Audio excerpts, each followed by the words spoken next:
इस मौके पर आए हुए प्रेस के मेरे तमाम साथियों, एक तो सबसे पहले आपका बहुत बहुत आभार, बहुत बहुत अभिनंदन, धन्यवाद।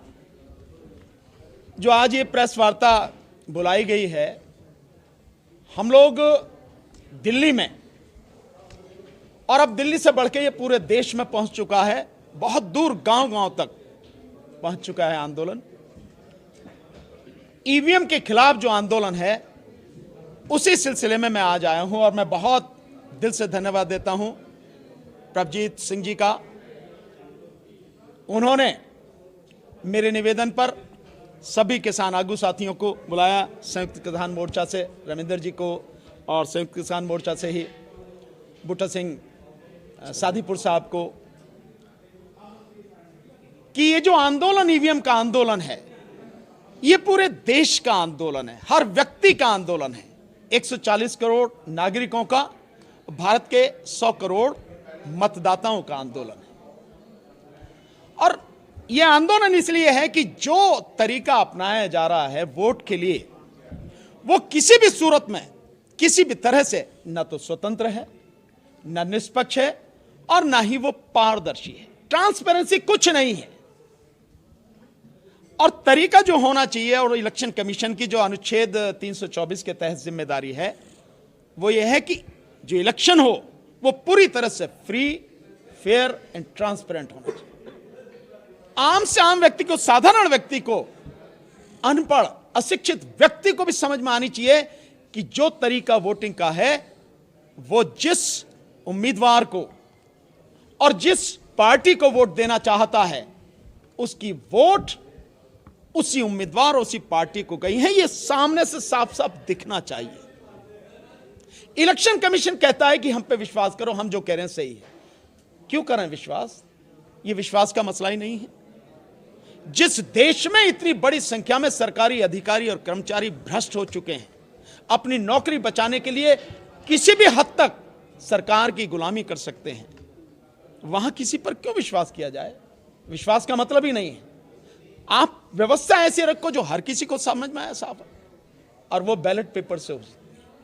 जिस मशीन का इस्तेमाल किया जा रहा है, उस मशीन में पता ही नहीं लगता कि उसने जिस पार्टी को, जिस व्यक्ति को वोट दिया है, उसको गया है। और यह बात आप देखें कि जो 8 अक्टूबर 2013 का सुप्रीम कोर्ट का एक निर्णय आया, और वो निर्णय है इलेक्शन कमीशन, सुब्रमण्यम स्वामी बनाम इलेक्शन कमीशन ऑफ इंडिया, उसमें बाकायदा पैरा नंबर 9 में यह बात कही गई है। सुब्रमण्यम स्वामी जो एमपी हैं, जो बीजेपी में, उन्होंने लिखा उस पैरे में कि बटन दबाना और लाल बत्ती का जल जाना, इसका मतलब यह नहीं है कि वोट पड़ गया। जो वोट दे रहा है उस व्यक्ति को साफ साफ पता होनी चाहिए कि उसने जिस कैंडिडेट और जिस पार्टी को वोट दिया है, वो उसी को गया, और ये बिल्कुल फिजिकली उसे नजर आना चाहिए। ईवीएम में ऐसा कुछ भी नहीं है। तो हम उसी की लड़ाई लड़ रहे हैं। इस बार का 2024 का चुनाव हम किसी भी कीमत पर ईवीएम से नहीं होने देंगे। 2024 लोकसभा का चुनाव केवल और केवल बैलेट पेपर से होगा। उसी में, इस लड़ाई में साथ देने के लिए आज मैं यहां हूं पटियाला में इस समय। अभी इसके बाद 4 बजे मेरी मीटिंग जालंधर में है, वहां पहुंचूंगा, और मैं जितने भी संयुक्त किसान मोर्चा के किसान आगू हैं, यूनियन से, सभी से, और जितने भी एडवोकेट साथी हैं, उन सबसे निवेदन करने आया हूं इस लड़ाई में साथ। सुप्रीम कोर्ट ने जैसे आप लोग बैठी ऑर्डर किया कि लाल बत्ती जल रही, इससे क्लियर नहीं होता कि वोट कहाँ गई है, लेकिन सुप्रीम कोर्ट ने उस पर पाबंदी भी नहीं लगाई। इसमें कारण क्या लगता है? इसी आगे लेके जाओगे आप? देखिए, सुप्रीम कोर्ट ने उस ऑर्डर में जो बात कही थी, वो ये कही गई थी कि भाई ईवीएम मशीन में भरोसा हासिल करने के लिए इसके साथ वीवीपैट लगाई जाए। और आप देखेंगे कि हमने अभी इसी 6 जनवरी को दिल्ली के जंतर मंतर पर बाकायदा ईवीएम में जो घोटाला होता है, किस तरह से वोट किसको दी जाती है और कहां जाती है, बाकायदा उस मशीन का वीवीपैट जिसे कहते हैं, हमने पूरा डेमोन्स्ट्रेशन करके, प्रदर्शन करके दिखाया। आप जानते हैं उसके बाद असर क्या हुआ? उसके बाद असर यह है कि इलेक्शन कमीशन, ऐसा पहले कभी नहीं हुआ, इलेक्शन कमीशन जगह जगह देश में ईवीएम को ले जाके दिखा रहा है कि आओ वोट डालो, देखो हमारी मशीन खराब नहीं है। हमारा सवाल इससे आगे है, जब पढ़े लिखे लोग नहीं जानते कि ईवीएम मशीन कैसे काम करती है, तो इस देश में लगभग आधी आबादी जो अनपढ़ है, वो कैसे जानेगी? और तरीका वही होना चाहिए कि हर कोई जाने। ਇੱਕ ਪਾਸੇ ਤੁਸੀਂ ਕਹਿ ਰਹੇ ਹੋ ਕਿ ਇਸ ਵਾਰ ਅਸੀਂ 24 ਦਾ ਇਲੈਕਸ਼ਨ ਈਵੀਐਮ ਮਸ਼ੀਨ ਰਾਹੀਂ ਨਹੀਂ ਹੋਣ ਦੇਵਾਂਗੇ, ਪਰ ਉਧਰ ਪਿੰਡ-ਪਿੰਡ ਜਾ ਕੇ ਸਮਝਾਇਆ ਵੀ ਜਾ ਰਿਹਾ ਈਵੀਐਮ ਰਾਹੀਂ। ਫਿਰ ਇਹ ਲੜਾਈ ਕਿੰਨੀ ਕੁ ਜਿਹੜੀ ਆ ਬੱਧਤਾ ਨਾਲ ਲੜੀ ਜਾਏਗੀ ਤੇ ਕਦੋਂ ਤੱਕ ਇਸ ਦਾ ਕੋਈ ਅਸਰ ਹੋਏਗਾ? ਕਿਉਂਕਿ ਇਲੈਕਸ਼ਨ ਤਾਂ ਸਿਰ ਤੇ ਹੈਗਾ 16 ਉਹਨਾਂ ਨੇ ਜਿਹੜਾ ਅਪ੍ਰੈਲ ਆ ਉਹਦੀ ਇੱਕ ਡੇਟ ਵੀ ਜਿਹੜੀ ਆਪਣੇ ਅਧਿਕਾਰੀਆਂ ਨੂੰ ਦਿੱਤੀ ਸੀ, ਉਹ ਵੀ ਸਾਹਮਣੇ ਆ ਗਈ। देखिए, मुझे नहीं पता कि ये डेट आपको कहां से मिली है, ये तो अपनी जगह है बात। अभी इलेक्शन कमीशन की तरफ से तो कोई डिसाइड नहीं है। पर दूसरी जो बात है कि हम कहां तक लड़ाई जाएंगे। मशीन को रोकना केवल 1 मिनट का काम है कि इससे नहीं होगा, बैलेट पेपर से होगा। मशीनों की तैयारी के लिए सालों लगते हैं। मशीनें बनती हैं, आती हैं, फिर अलग अलग जगह जाती हैं, फिर उनको तरीके से जो है जो भी उन्हें करना होता है वो करते हैं। ये सारी प्रक्रिया होती है। बैलेट पेपर बनने में कितना समय लगता है? कब बनता है बैलेट पेपर? बैलेट पेपर बनता है जिस दिन नाम वापस लेने की आखिरी तारीख होती है 3 बजे, और उसके बाद जो सभी जो कैंडिडेट हर कॉन्स्टिट्यूंसी में होते हैं उनको सिंबल अलॉट कर दिया जाता है। उसके बाद फाइनलिस्ट लेके कि ये कैंडिडेट हैं इस कॉन्स्टिट्यूंसी में, तब वो छपने जाते हैं। मात्र 8 दिन में बैलेट पेपर छप जाते हैं, मात्र 8 दिन में। और इन मशीनों का जो खर्चा है, केवल वीवीपैट का खर्चा ही एक बार जो पिछले 2017 में बनी, उस दौरान जो खर्चा था वो तकरीबन 3,500 करोड़ का था, जो इलेक्शन कमीशन को दिए सरकार ने सुप्रीम कोर्ट के कहने पर। ये तो उसका खर्चा था।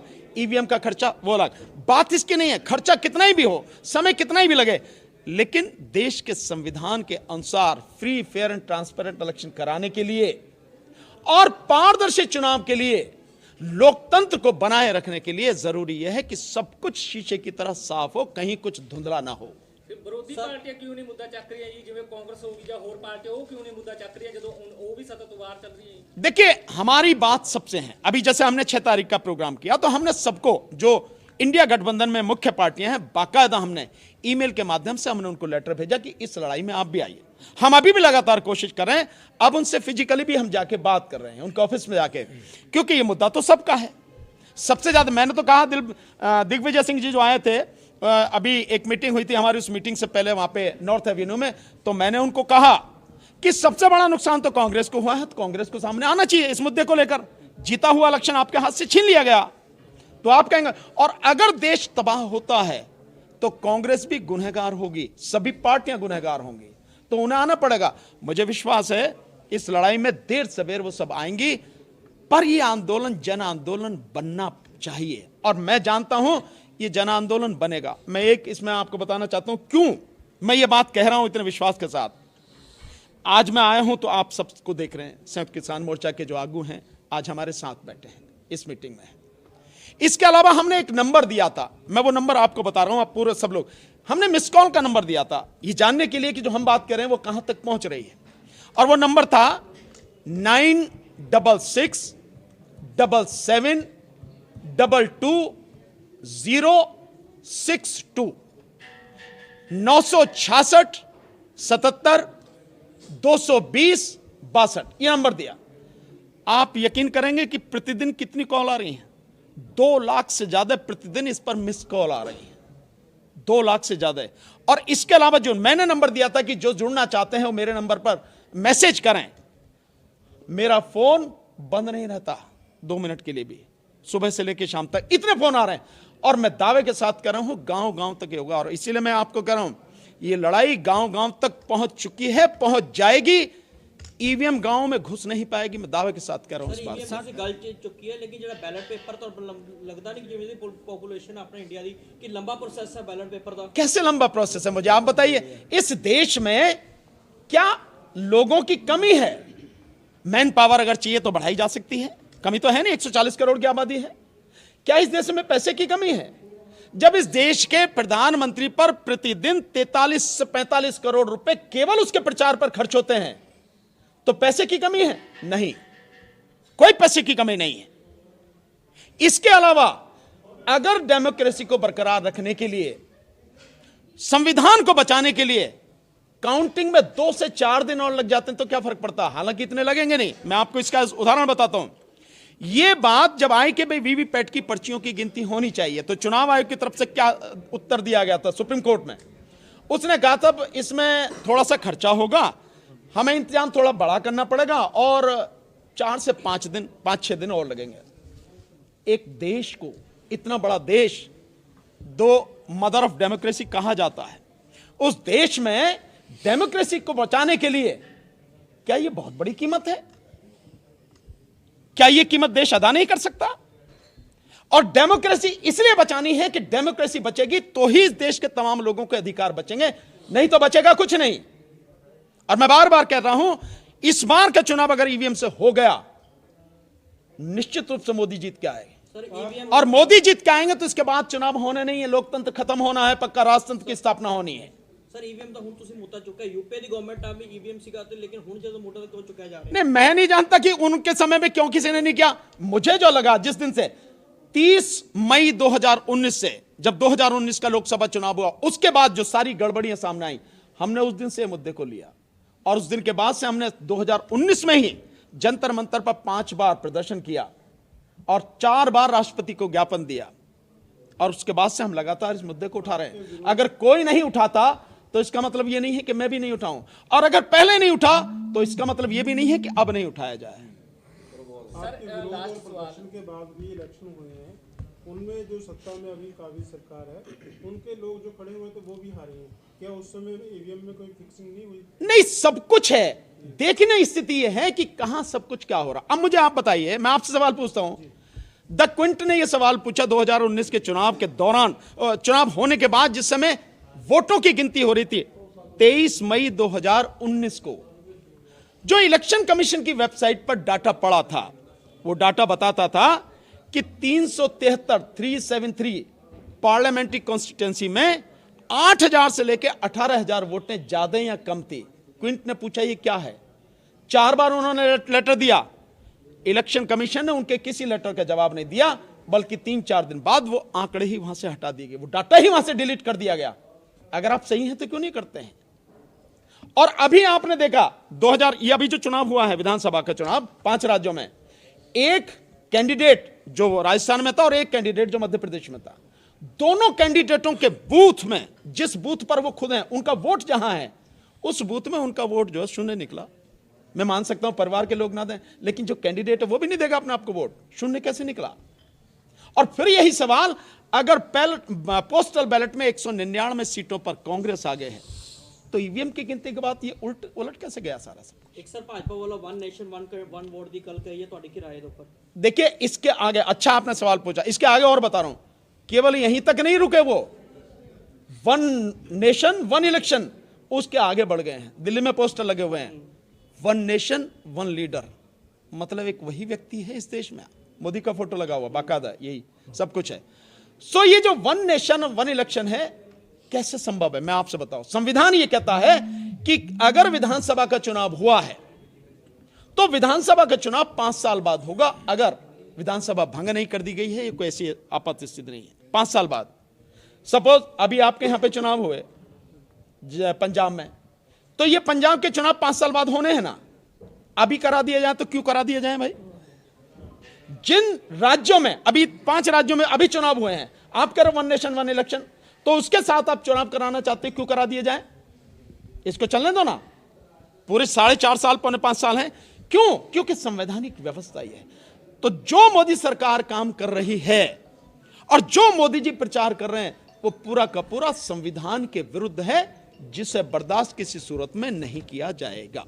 इससे आगे क्या सोचा है आपकी तरफ से? ਜਿਵੇਂ ਛੋਟੀਆਂ ਮੀਟਿੰਗਾਂ ਕਰ ਰਹੇ ਹੋ, ਪਰ ਇਹ ਲੜਾਈ ਬਹੁਤ ਵੱਡੀ ਹੈ ਕਿ ਇੰਨਾ ਸਮਾਂ ਹੈਗਾ ਕਿ ਇੰਨੀਆਂ ਛੋਟੀਆਂ ਮੀਟਿੰਗਾਂ ਨਾਲ ਇਹ ਉੱਭਰ ਪਾਏਗਾ ਜ਼ਿਆਦਾ? समय की कोई कमी नहीं है, संविधान में प्रावधान है, अगर स्थिति हो तो इलेक्शन को 6 महीने तक आगे टाला जा सकता है। तो जो ये बताया जा रहा है, जो कहा जा रहा है, ये उन लोगों के लिए तो ठीक है, उनको बहका दिया जाता है जो संवैधानिक व्यवस्था को नहीं जानते, जो कानून को नहीं जानते कि साहब ये है स्थिति, इस वजह से होगा, इतना खर्चा। ऐसा कुछ भी नहीं है। संविधान में हर तरह की व्यवस्था है कि अगर परिस्थिति ऐसी है तो आपको क्या करना है। समय की कोई कमी नहीं है किसी भी तरह की। लेकिन मैं आपको कह रहा हूं, इस देश की जनता को धन्यवाद, जिसे अनपढ़ समझा जाता है, ना समझ समझा जाता है, वो गांव गांव में लोग इसका जबरदस्त तरीके से विरोध कर रहे हैं और खड़े हो चुके हैं। और इतने ही थोड़े से समय में, इतने इतने थोड़े से समय में ये आंदोलन पूरे देश में गांव-गांव तक पहुंच चुका है। समय की कोई कमी नहीं। और मैं समझता हूं आज जब मैं यहां हूं तो किसान मोर्चा के, संयुक्त किसान मोर्चा के साथी और आदरणीय बूटा सिंह सादीपुर साहब जो हमारे साथ में हैं, भाई साहब रविंदर पाटियाला जी हमारे साथ में हैं, कीर्ति किसान यूनियन से और संयुक्त किसान मोर्चा के आगू हैं। ये सब अब जब साथ में हैं, भाई हमारे साथ में प्रभजीत पाल जी हैं, सब लोग साथ में, तो कितने आपकी एक आवाज। मैं तो कहूंगा आप मेरे से सवाल पूछने के बजाय आप आपसे ही पूछिए। मैं तो चाहूंगा कि घोषणा यही प्रेस कॉन्फ्रेंस से सामने होनी चाहिए कि पूरा संयुक्त किसान मोर्चा इस आंदोलन का समर्थन करेगा। मैं नहीं, आपको कहें। और मैं तो बहुत निवेदन करूंगा हाथ जोड़कर आदरणीय बूटा सिंह सादीवाल साहब से कि जिस तरह से तमाम जो भारतीय किसान यूनियन के अलग अलग धड़े थे, सबको जोड़कर संयुक्त किसान मोर्चा में लेकर आए, ताकत बनाई, इस बार भी उन सबको जोड़िए और कहिए कि हमारे साथ साथ में ईवीएम भी मुद्दा हमारा अपना मुद्दा है, इसको लेकर चलेंगे और पूरी ताकत से साथ देंगे। मैं तो विरोध कर रहे हो कि ना लो? देखो गल इस तरह है, ਜਿਹੜਾ ਸੰਯੁਕਤ ਮੋਰਚੇ ਦਾ ਜਿਹੜਾ ਵੇਖੋ ਸੰਯੁਕਤ ਮੋਰਚੇ ਵੱਲੋਂ ਐਲਾਨ ਦੀ ਗੱਲ ਆ, ਉਹ ਤਾਂ ਸੰਯੁਕਤ ਮੋਰਚੇ ਦੀ ਮੀਟਿੰਗ ਕਰਕੇ ਹੁਣ ਇਸ ਟਾਈਮ ਇੱਥੇ ਮੈਂ ਤੇ ਰਵਿੰਦਰ ਜੀ ਆ, ਦੋ ਜਥੇਬੰਦੀਆਂ, ਠੀਕ ਹੈ। ਅਸੀਂ ਨਾਲ ਆ ਬਿਲਕੁਲ। ਮੈਂ ਤਾਂ ਤੁਹਾਨੂੰ ਪਹਿਲਾਂ ਬੋਲ ਕੇ ਵੀ ਦੱਸਿਆ ਸਟੇਜ ਤੋਂ ਜਦੋਂ ਮੈਂ ਬੋਲ ਰਿਹਾ ਸੀ ਵੀ ਮੈਂ ਉੱਥੇ ਵੀ ਇਹ ਮੁੱਦਾ ਚੁੱਕਣ ਦਾ ਯਤਨ ਕੀਤਾ ਸੀ ਕਿ ਹੁਣ ਜਿਵੇਂ ਅੰਦੋਲਨ ਚੱਲ ਹੀ ਰਿਹਾ, ਸਾਰਾ ਦੇਸ਼ ਇਕੱਠਾ, ਸਾਰੇ ਦੇਸ਼ ਦੀ ਇਹ ਮੰਗ ਆ ਕਿ ਈਵੀਐਮ ਜਿਹੜੀ ਇਹ ਹਟਾਉਣੀ ਚਾਹੀਦੀ ਹੈ, ਬੈਲਟ ਪੇਪਰ ਰਾਹੀਂ ਵੋਟਾਂ ਹੋਣੀਆਂ ਚਾਹੀਦੀਆਂ ਨੇ। ਅਸੀਂ ਉਦੋਂ ਵੀ ਯਤਨ ਕੀਤਾ ਸੀ, ਠੀਕ ਹੈ, ਨਹੀਂ ਉੱਠ ਸਕਿਆ ਵੀ ਇਹ ਕਿਤੇ ਰਾਜਸੀ ਮੁੱਦਾ ਬਣੂਗਾ, ਤੇ ਹੁਣ ਵੀ ਅਸੀਂ ਨਾਲ ਆ ਬਿਲਕੁਲ ਹੀ। ਸਾਡੀ ਜਥੇਬੰਦੀ ਨਾਲ ਆ, ਡਟ ਕੇ ਖੜੀ ਆ। ਮੈਂ ਹੁਣੇ ਰਮਿੰਦਰ ਜੀ ਨਾਲ ਵੀ ਗੱਲ ਕਰ ਰਿਹਾ ਸੀ ਕਿ ਜਿਹੜੀ ਸਾਡੀ ਸੰਯੁਕਤ ਮੋਰਚੇ ਦੀ ਹਮਾਇਤ ਦੀ ਗੱਲ ਆ, ਉਹ ਅਸੀਂ ਸੰਯੁਕਤ ਮੋਰਚੇ ਦੀ ਮੀਟਿੰਗ ਦੇ ਵਿੱਚ ਇਹਨੂੰ ਫਾਈਨਲ ਕਰਕੇ ਉੱਥੇ ਸਭ ਕੁਝ ਕਹਾਂਗੇ। ਅਸੀਂ ਡਟ ਕੇ ਨਾਲ ਖੜੇ ਹਾਂ। Shamla Chandar Building Maintenance Handyman under Check Trade platform is now available on your local London area. He has more than 5 years experience in the same line. He used to work with reputed companies, agencies as well local builders with brothers. He is professional by plumbing, electrician, masonry work, carpentry. For more information, please contact him at www.checktrade.com. ID number 921760. Shamla Chandar Consultant. Call him on this number 07488 41161.